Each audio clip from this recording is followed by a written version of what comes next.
Maka gereja merubah hari perbaktian itu dari hari ke-7, hari Sabtu, kepada hari Minggu. Dan ini terbukti dari buku-buku sejarah. Saya tidak berbicara ini sebagai seorang pendeta Advent karena saya ingin, mungkin Anda pikir, wah pendeta ini cuma mau ujung-ujungnya ini cuma Sabtu, hari Sabat ini aja. Ini mari kita pelajari sejarah. Bagaimana umat-umat manusia yang mencoba untuk mempertahankan kebenaran Alkitab itu, kemudian bertentangan dengan kemauan gereja. Mula-mula gereja yang apa ya? Gereja yang sudah merubah waktu dan hukum Allah. Bagi mereka di surga. Wahyu 12 ayat 8 jelas sekali ya.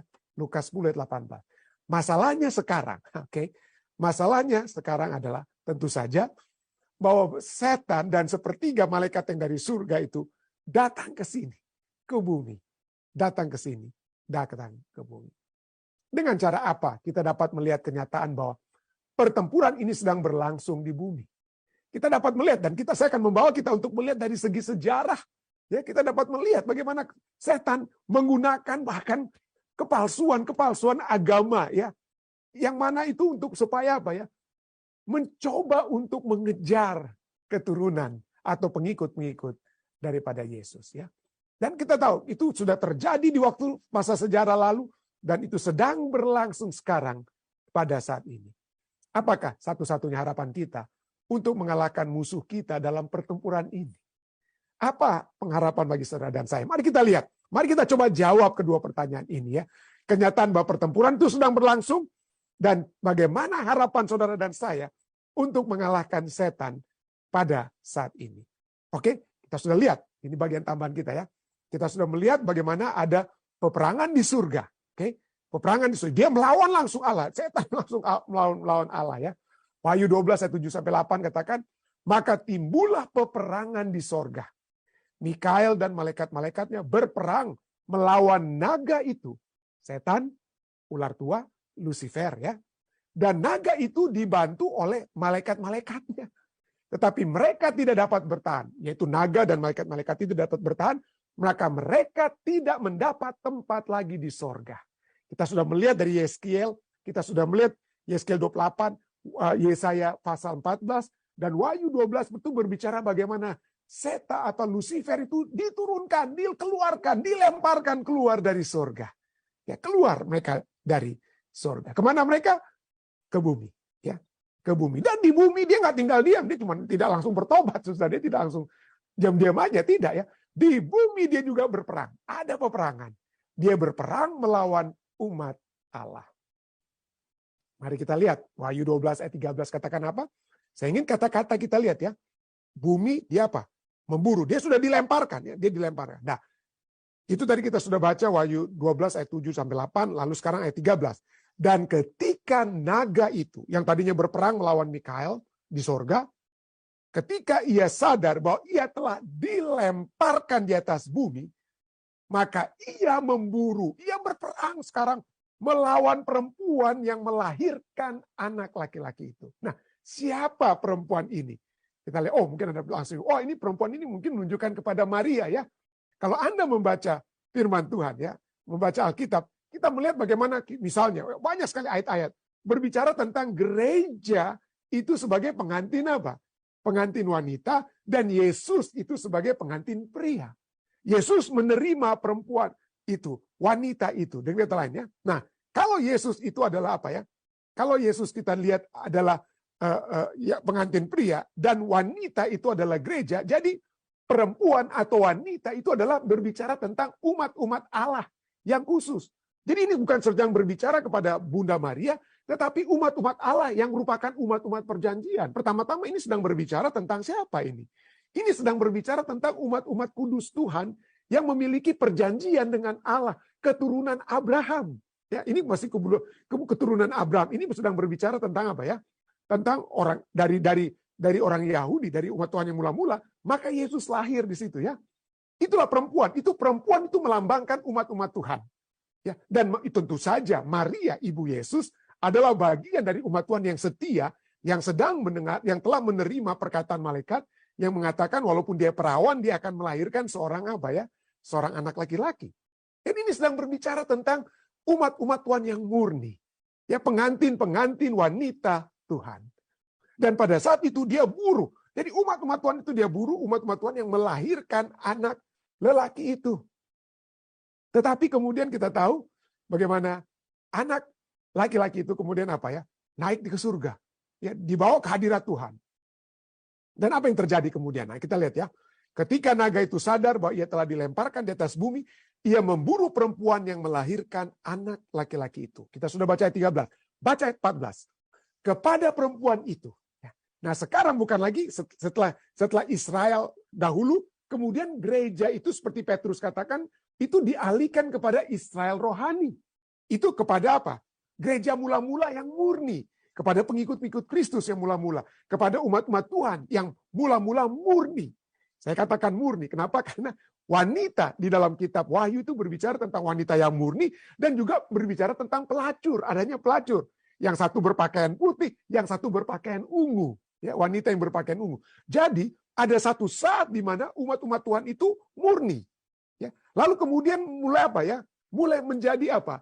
Bersatu dengan bumi sehingga menjadi apa? Tidak lagi murni. Tidak lagi murni.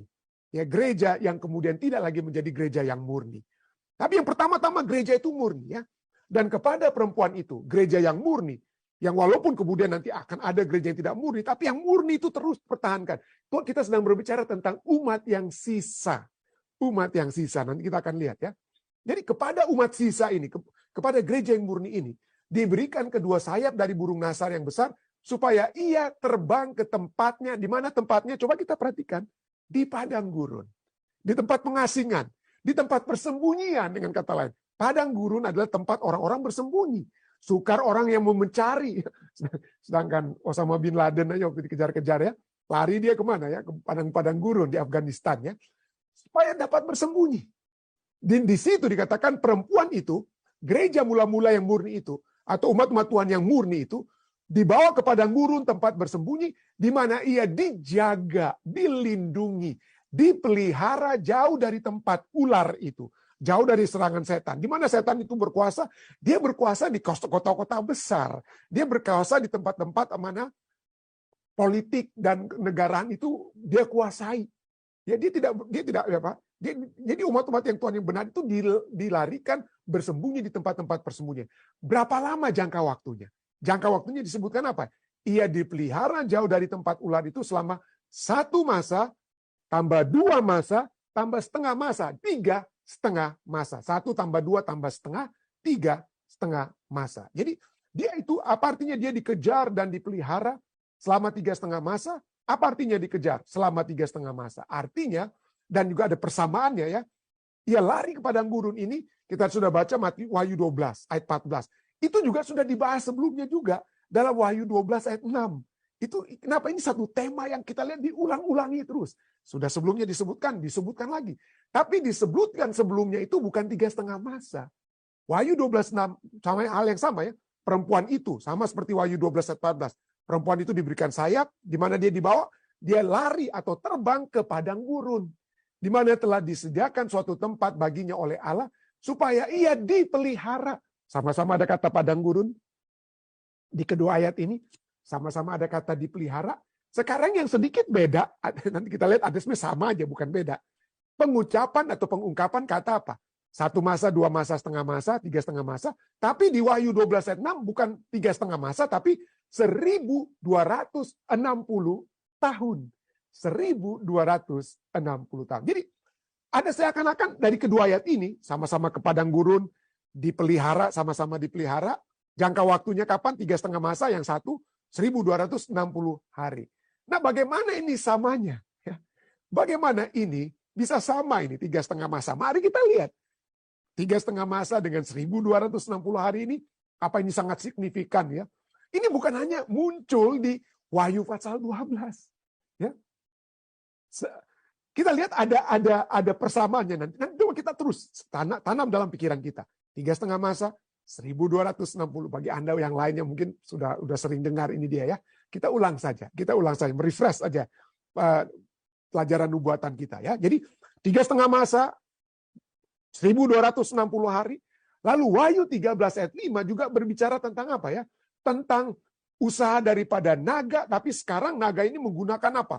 Binatang, keluar dari laut. Nah itu kalau kita pelajari, kalau Anda suatu waktu Anda bisa mengikuti, pernah saya memberikan khotbah tentang kitab Wahyu ya, nubuatan kitab Wahyu.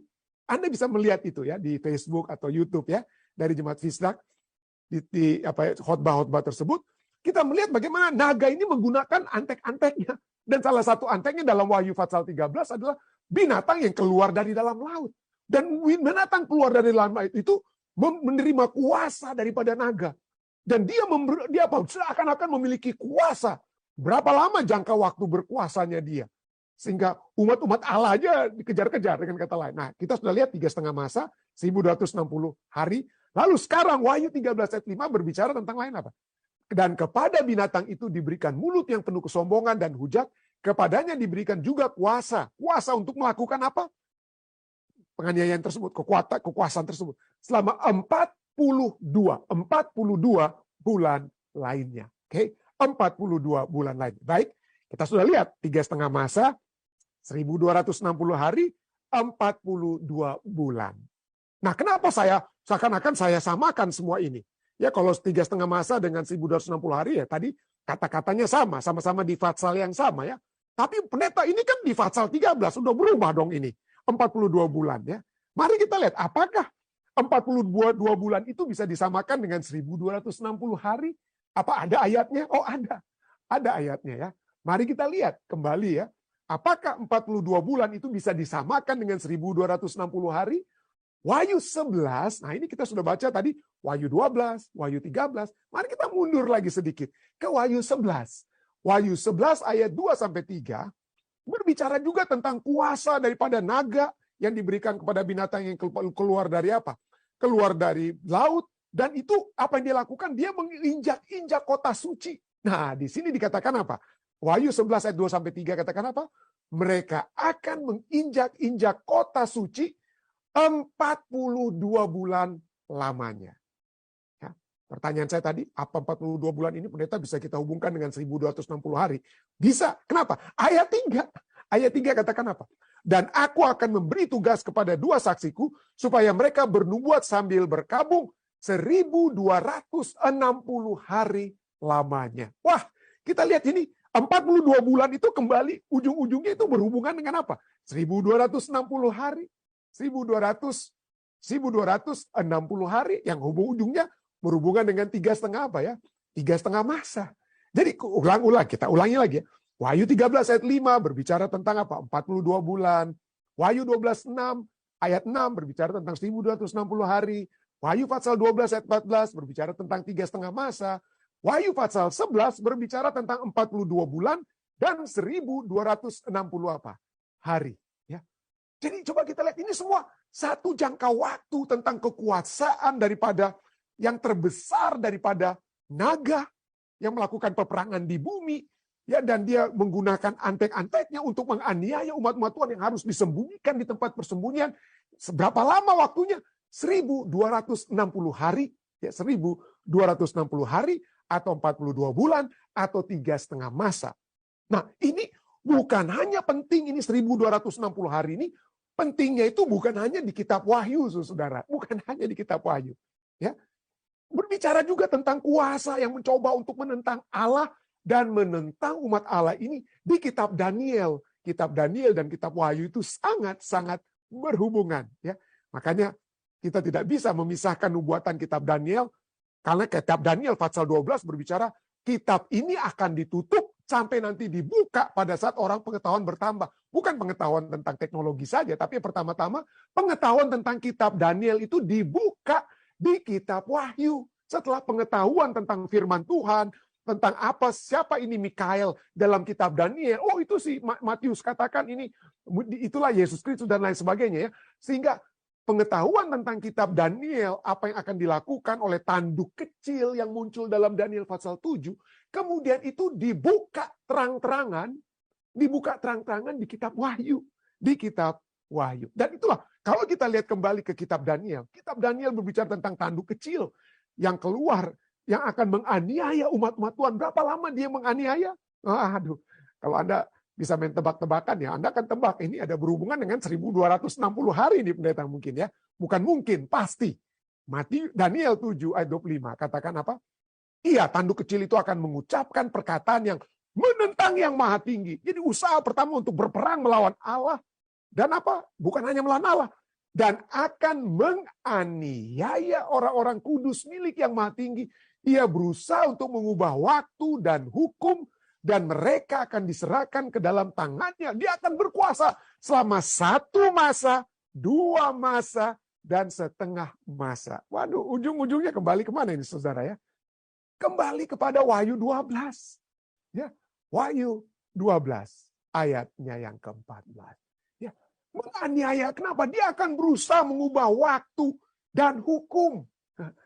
Mengubah waktu dan hukum. Tuhan bilang A, dia mau bilang B. Ya, Tuhan bilang A, dia bilang B. Itu yang dia akan lakukan. Jadi kita lihat kitab Daniel kembali ujung-ujungnya berbicara tentang 3,5 masa. 3,5 masa. Jadi itu dia ya dalam Daniel 7 ayat 25. 1 masa, 2 masa, dan setengah masa. Dan ini diulangi kembali. Di akhir kitab Daniel, rupanya penting sekali ini. Penting sekali 3,5 masa ini ya. Kenapa? Diulangi lagi dalam Daniel 12 ayat 7. Bicara tentang 1 masa, 1 tambah 2, tambah setengah, jadi 3,5 ya. 1 masa, dan 2 masa, dan setengah masa. Dan setelah berakhir kuasa perusak bangsa yang kudus. Waduh, pertama di dalam Daniel 7 ayat 25 berbicara, dia akan menganiaya. Daniel 12 ayat 7, dia akan merusak. Siapa yang dirusak? Orang-orang kudus. Di dalam Daniel 7:25 dan dalam Daniel 12 ayat 7 yang dirusak adalah bangsa yang kudus. Orang-orang juga yang apa? Yang kudus diserang terus, diserang dianiaya. Jadi semua di sini, semua ayat-ayat ini baik dari Wahyu dan Daniel berbicara tentang masa penganiayaan. Masa penganiayaan mula-mula dalam sejarah yang sekarang saudara dan saya sudah bisa lihat terjadinya. Kita tidak bisa tidak melihat itu sudah terjadi di waktu yang lalu. Nanti kita akan lihat ya. Yang akan dialami oleh umat Allah. Itu nubuatan-nubuatan dari Daniel dan Wahyu diberikan, sudah terjadi, dan sekarang itu sudah terjadi supaya menjadi kekuatan bagi saudara dan saya menjelang kedatangan Yesus yang kedua kali. Ya, itulah sebabnya itu diberikan dalam kitab Daniel dan Wahyu tentang masa ini supaya kita ada yang kita pelajari. Apa itu? Oke, kembali lagi. Wahyu 12 ayat 5, 13 ayat 5, 42 bulan. Wahyu 12 ayat 6, 1260 hari. Wahyu 14, 3,5 masa.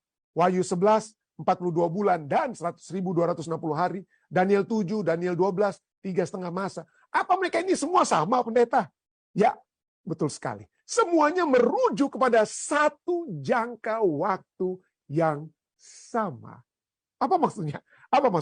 3,5 masa dalam Alkitab, pada saat bahasa Alkitab berbicara tentang masa, itu berbicara tentang tahun, 3,5 tahun. Ya. Jadi 3,5 masa adalah 3,5 tahun. Jadi 3,5 tahun kali 12 bulan dalam 1 tahun ada 12 bulan. Jadi 3,5 tahun kali 12 bulan, ujung-ujungnya 42 bulan. Ujung-ujungnya 42 bulan. Itulah merujuk kepada apa? Wahyu 13 ayat 5 bicara tentang 42 bulan. Wahyu 12, 14 bicara tentang 3,5 masa. Wahyu 11 bicara tentang 42 bulan. Daniel bicara tentang 3,5 masa. Itu semua merujuk kepada 42 bulan. 42 bulan. No, apa hubungannya dengan 1260, pendeta? Nah, 42 bulan. Ya. Rata-rata dalam 1 bulan itu di zaman Alkitab itu, Alkitab Yahudi itu dihitung 30 hari ya, 1 bulan ya. Jadi kalau 42 bulan kali 30 hari per bulan Alkitabiahnya itu apa ujung-ujungnya berapa saudara? 42 kali 30 hari per bulan itu ujung-ujungnya 1260 hari. 1260 hari. Masa di mana kuasa kegelapan itu menganiaya dalam sejarah, menganiaya umat-umat Tuhan. Ya. Menganiaya. Nah, apa?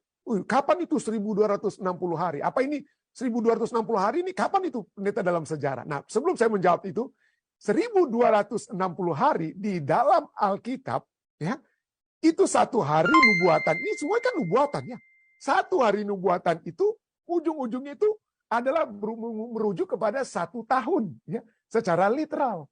Ya, 1 hari nubuatan sama dengan 1 tahun literal. Bilangan 14 ayat 34 ya, 40 hari mereka itu mengintai bangsa itu, tetapi kemudian mereka setelah mengintai kembali lalu mereka tidak memberikan laporan yang menguatkan, laporannya betul, tapi interpretasinya mereka bilang, aduh kita nggak akan berhasil. Tuhan katakan, oke, kamu 40 hari kamu sudah melihat bangsa Kanaan, tapi kamu tetap tidak berani untuk masuk bersama-sama dengan aku.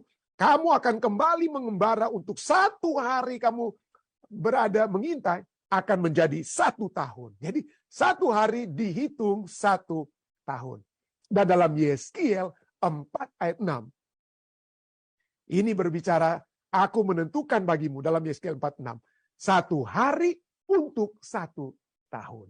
Jadi 1260 hari itu merujuk kepada 1260 tahun. Ya, 1260 tahun. Adakah saat-saat di mana umat Tuhan ya yang setia dengan kebenaran, ya, setia dengan ajaran-ajaran Yesus di dalam Alkitab, ya, setia dengan menuruti firman Tuhan, menuruti perintah Tuhan, mengalami aniaya di dalam sejarah dunia ini.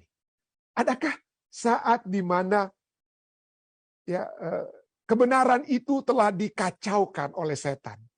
Ya, kebenaran itu kemudian dipindahkan. Saya sudah katakan ya, Daniel 7 ayat 25 berbicara tentang bahwa kuasa tersebut yang menganiaya tersebut, kuasa yang merubah waktu dan hukum. Merubah waktu dan hukum. Ya.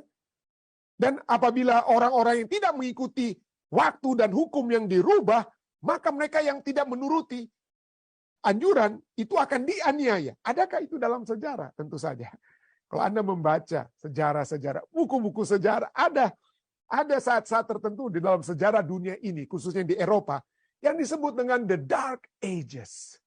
Ya, the Dark Ages. Kenapa? Itu muncul selalu, the Dark Ages itu muncul setelah kejatuhan kekaisaran Romawi kuno. Dan kalau kita mempelajari sejarah, kekaisaran Romawi kuno itu jatuh dan kekuasaan itu kemudian diberikan kepada Romawi keagamaan. Ya, kaisar terakhir daripada Roma, Kaisar Konstantin, dia pindahkan ibu kota itu dari Roma, dia pindahkan ke Konstantin di Turki, ya di Turki. Lalu ibu kota Roma itu diberikan kepada apa? Pada gereja mula-mula. Diberikan kepada gereja. Yang kemudian gereja mula-mula itu untuk menjaga supaya orang-orang kekaisaran Romawi yang biasa beribadah pada hari Minggu, maka gereja merubah hari perbaktian itu dari hari ke-7, hari Sabtu, kepada hari Minggu. Dan ini terbukti dari buku-buku sejarah. Saya tidak berbicara ini sebagai seorang pendeta Advent karena saya ingin, mungkin Anda pikir, wah pendeta ini cuma mau ujung-ujungnya ini cuma Sabtu, hari Sabat ini aja. Ini mari kita pelajari sejarah. Bagaimana umat-umat manusia yang mencoba untuk mempertahankan kebenaran Alkitab itu kemudian bertentangan dengan kemauan gereja. Mula-mula gereja yang apa ya? Gereja yang sudah merubah waktu dan hukum Allah. Dianiaya mereka, dianiaya. Dan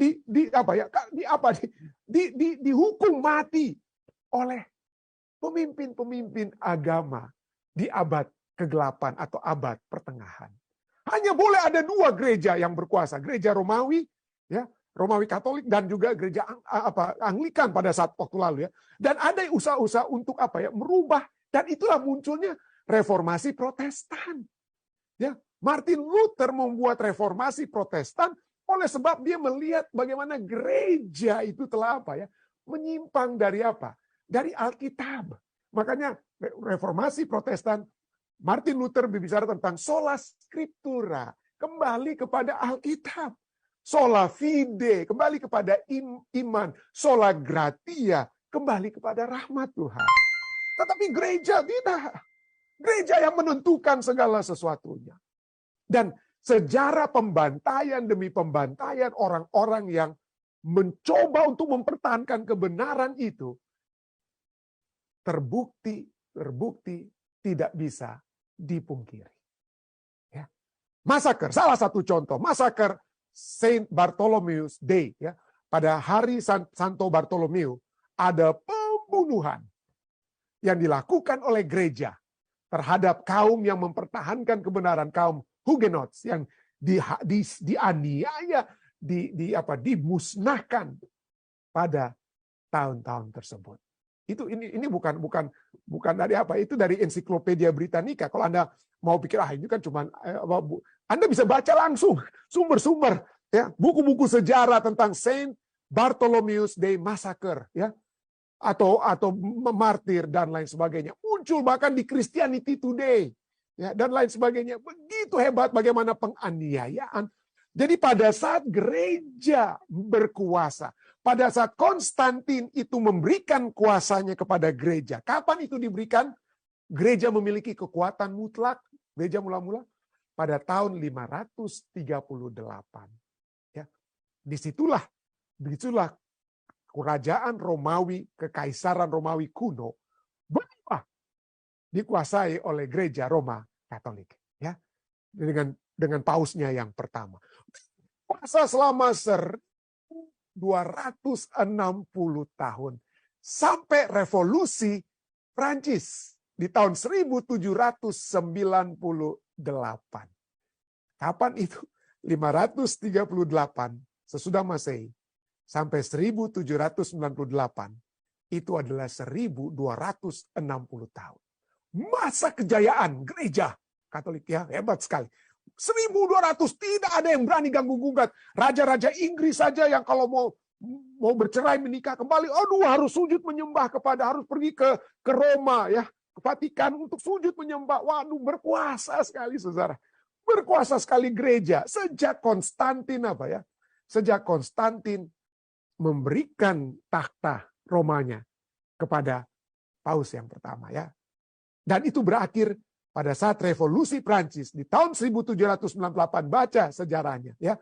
Pada saat Jenderal Berthier jenderal daripada Napoleon memasuki Roma di tahun 1798 dan menawan paus pada saat itu. Itulah sebabnya Wahyu berbicara tentang apa? Wahyu 13, ya, barang siapa, dikatakan Wahyu 13 ayat 10, barang siapa ditentukan untuk ditawan, ia akan ditawan. Ya, ia akan ditawan. Tetapi apa yang terjadi kemudian? Kalau Anda melihat sejarah nubuatan, saya sudah pernah sebut, kita tidak punya waktu malam hari ini, waktu kita sudah, ya. Dia terluka, dia akan ditawan tapi dia tidak mati. 1798 dia ditawan tetapi dia tidak mati. Wahyu 13 ayat 12 berbicara dia akan patah, dia dengan kata lain, ya.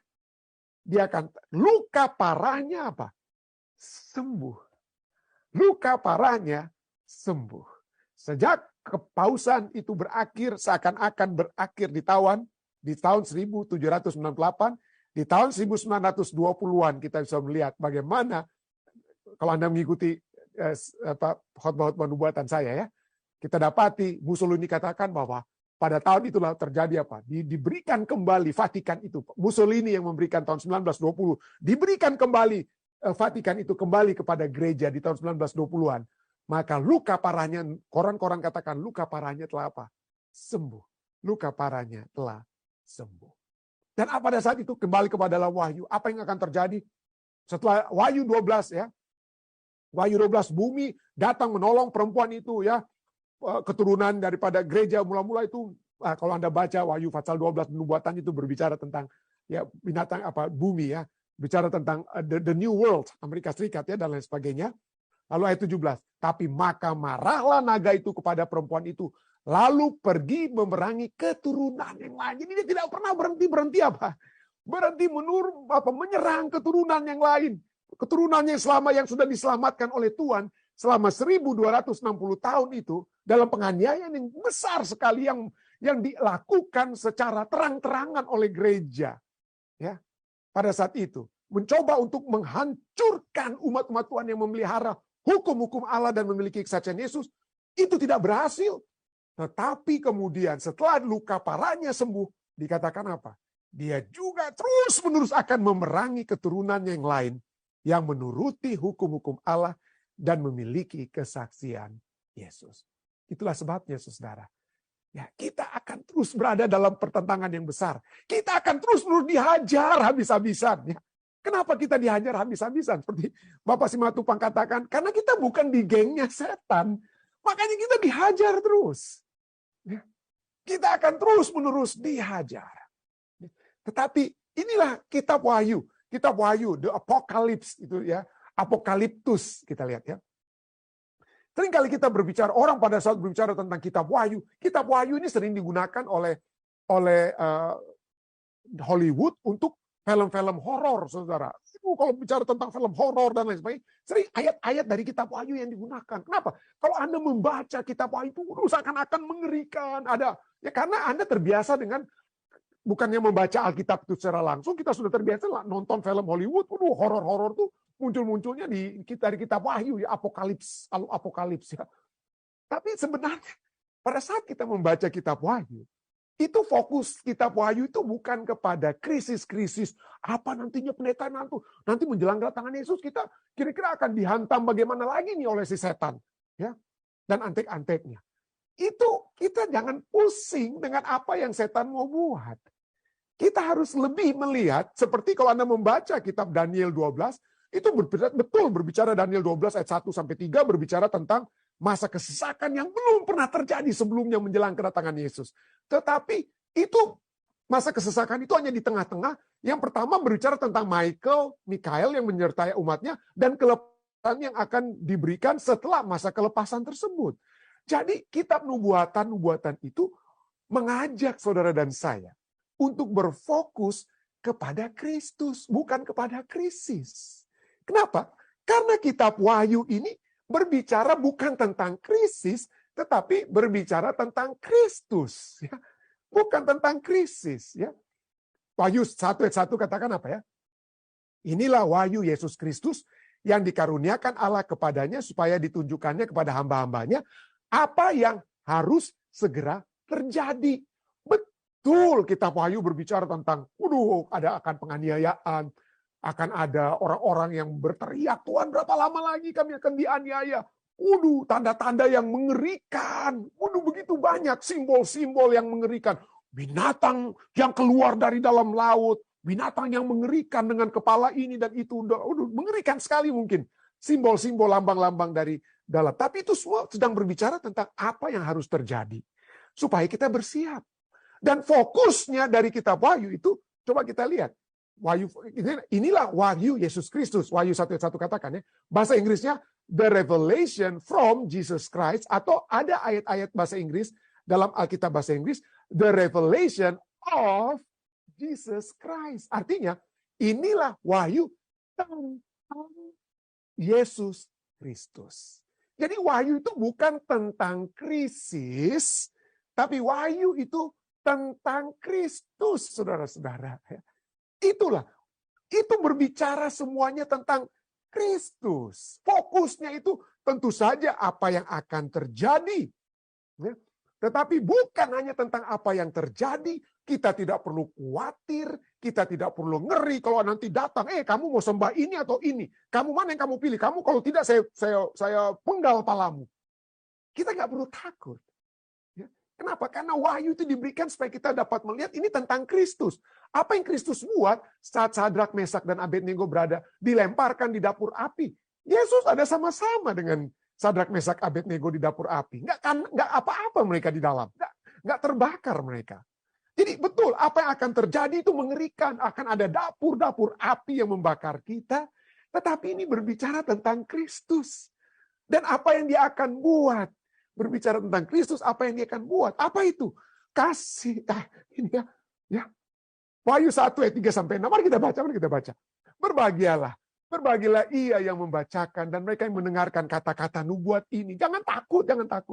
Dan yang menuruti apa yang tertulis di dalamnya, sebab waktunya sudah dekat. Ayat 4. kasih karunia dan damai sejahtera menyertai kamu dari Dia yang ada, yang sudah ada, dan yang akan datang. Dan ayat 5, dan dari Yesus Kristus, saksi yang setia, yang pertama bangkit dari antara orang mati, dan yang berkuasa atas raja-raja di bumi ini.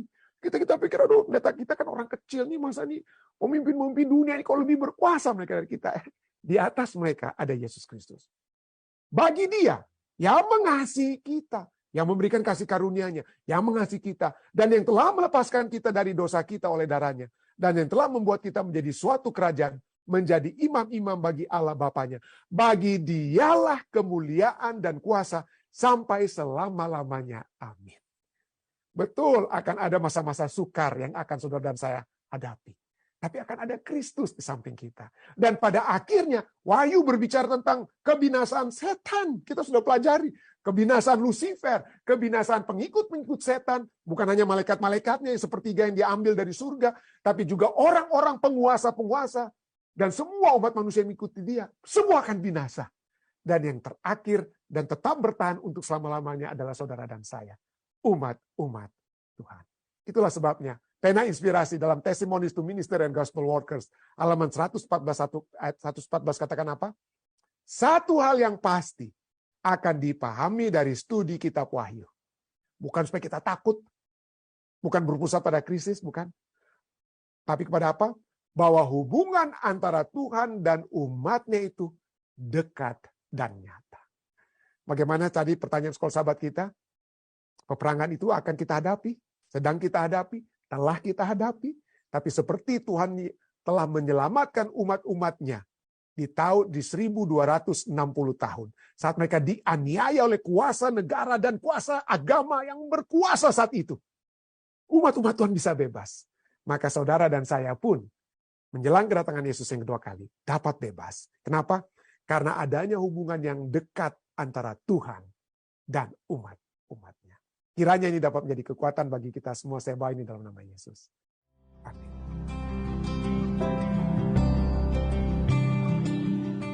Memasuki pelajaran yang baru ya.